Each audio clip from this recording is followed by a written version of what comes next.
Kayang kuirage ngai ba? Kuire. Karigino duk thinglide. Thabak ni yada tawani. Saurano. Sauda bai wanate. Nangi na wongduna haibani. Nangi na wongduna aibu kayam thawa sade haibasa. Adun takjare. Kari tawba yaurage. Nang ngasi aduk warori ba. Nongmata wakan ngangdaba nangna ngasi hairiba mayam ase. Kanagumbi amagi thau insildi. Soina yarongani haiba. Ina thaji. Pukjalna bu sendradi lana loinu ubadabani. Kanade. Wayam sangna ngangnadana. Samna hairabada ai nanga loina ningdre. Ai nanga lapna ba pami. Nangna pamada singna dum hayo.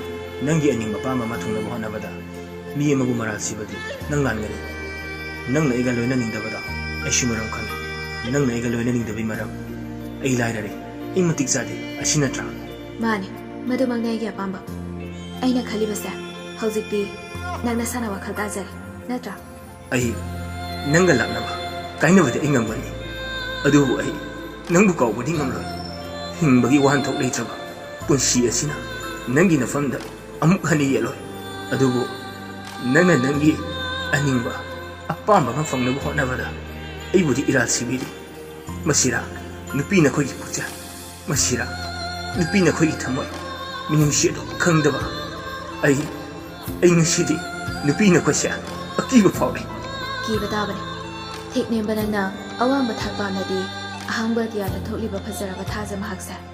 Nangna nungti numit khudingi ui haduna nangi ne haba khangadi nang langani.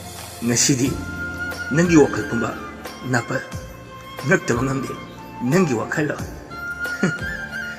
Lerang nang tawriba napa lerang sama china khabinaba leitrabada faje ningtije haina napal tawna pugaina satlibi lerang ha nongmadi shoidana lekhoktigi kenduna mangani lerang na mushi khangna salo adubu nangi nafamdagi aigi ningsiwadi khakniroi nangi mitmagdashu ai amuk hana leploi nangna machiptana thugaibiraba pugudu waraba thamose puduna chatkrage